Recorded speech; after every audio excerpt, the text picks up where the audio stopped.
Al, I cut the promo of all promos on the freaking Piers Morgan. Did you really? Russo'sBrand.com, where the pros are the pros. Hey Jeff, did we have any clips today that I wanted to show Al? Was there anything I wanted to show him? You were thinking about wanting to show him the one where Ospreay was talking about the 5 stars with Chris Van Vliet asked him about getting 5 stars from Meltzer if they mattered to him.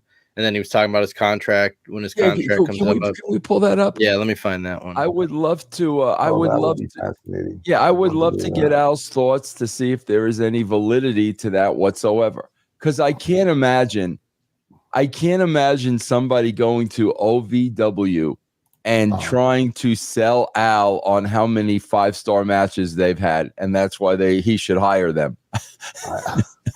I'd be like, congratulations, I'm happy for you, but what's that got to do with whether or not somebody will pay to see you? Yeah. Well, okay. I want to see Al. Listen to Ospreay. Listen to Ospreay, and let's see what you. As we sit here right now, you have 25 5-star Dave Meltzer matches, and you're at some point, probably this year, going to break that record and have the most 5-star matches. Do 5-star match ratings matter to you? They don't matter in terms of my financial gain. However, when contracts come up and I become a free agent, who's not going to want the kid that works hard and puts on these phenomenal matches that everybody talks about? If I come up against somebody who doesn't have 25 5-star matches, who doesn't even have one, it's the funny thing, right? I remember Chris Hero introducing me to Meltzer.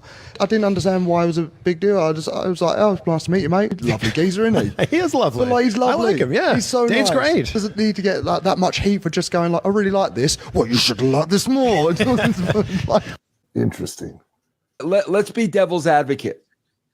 There are some people in today's landscape that he's going to be talking to, promoters, people that will pay him, people that will hire him.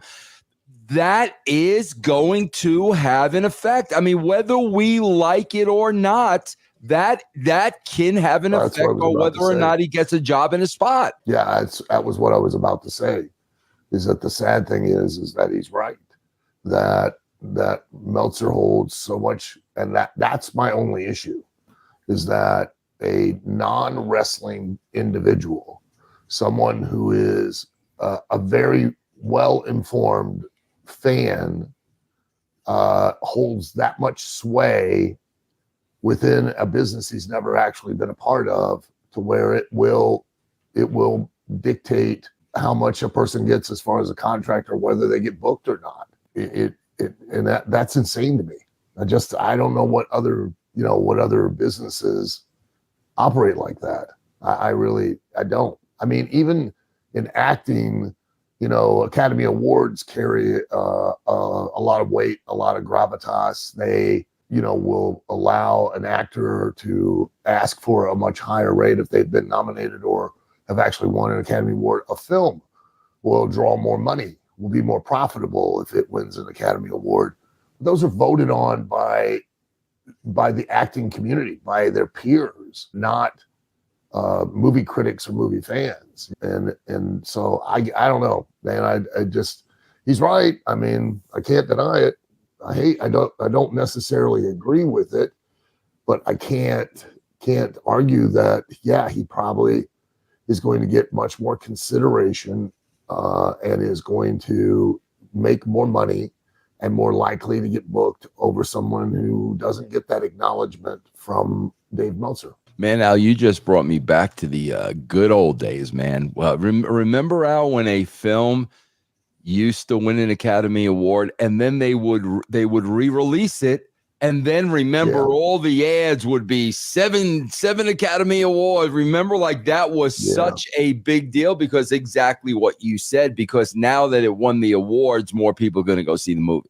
Jeff, newspapers. That was a thing back in the day, Jeff. Newspapers. Yeah, I used to read news. I used to read my local sports section that would show up, and there was a main columnist for the sports section in the Rochester paper. Always had a blurb. He'd do that NFL news, NBA news, MLB, NHL. There'd always be a blurb in that column. And this is the 90s about what Dave Meltzer was saying about professional wrestling. Really? Yes. In the sports section back then. Yep. speaking of newspapers, Al, you're going to get a kick out of this. Now, Al, you may be a movie star. I'm not going to take that away from you. But as of late, Al, I've been on like a media tour. What did I do? News Nation last week. Yesterday I filmed Piers Morgan. Yesterday I did the Piers Morgan show. A little show by the name of Piers Morgan. Al, you're going to get the biggest kick out of this. Yeah. So, Al, Piers Morgan wants to do a show on the Netflix series. So we got a panel of our peers. It was me, Maven, your boy Maven, Coach, Jonathan Coachman, and Charlie Caruso. We all used to work at the WWE, right? Right, yeah. So he's asking us this, that, and the other thing. We're all being open, and we're all really saying really the same thing about how it is working for Vince and everything, right? Yeah. So now Morgan plays the clip from the series, and it's Phil Mushnick. So then he gets all our opinions on Phil Mushnick, and it's pretty much the same. So we say how we feel about Phil Mushnick, like he's never been and never will be subjective when it comes to Vince McMahon. Everything was one. Al, I told a quick story. I don't want to take a lot of time, but you'll get a kick out of this. That's why I need to set it up properly. And Al, I know you'll remember all this. In 1991, when Vince was acquitted, okay? Yeah. And he immediately had a steroid symposium where he was going to put all these steroid policies into play, okay?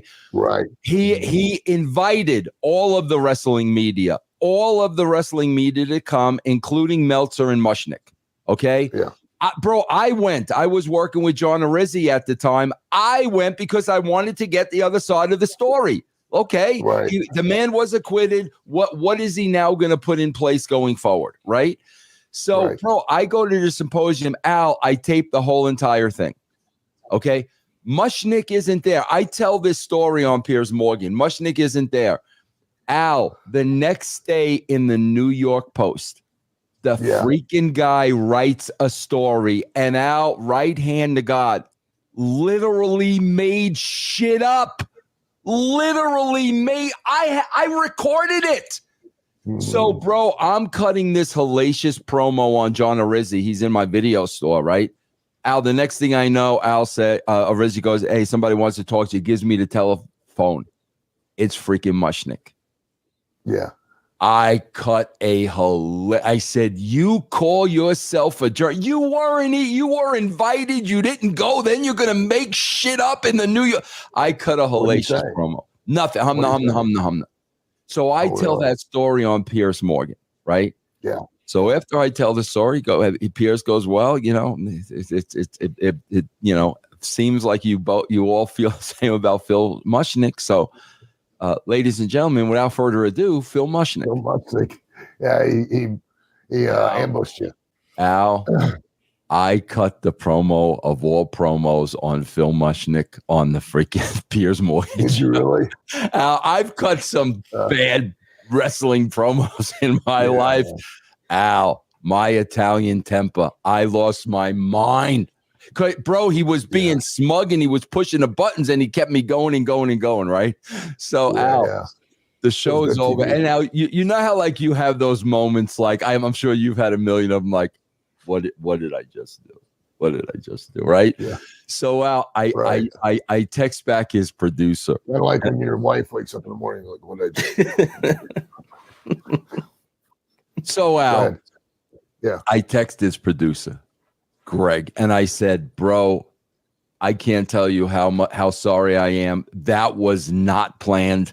I said, that's my Italian temper, and this guy was hitting my freaking buttons. I apologize. Please. I'm sorry, bro. The guy goes, are you kidding me? Piers loved that, bro. Piers says the ratings are going to be huge for that show. And it made me remember.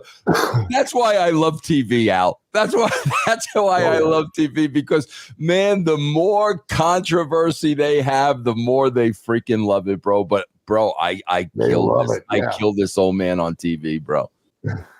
Yeah, I mean, they love it. That's what sells is anger and fear. Yeah, and that's what they play off of.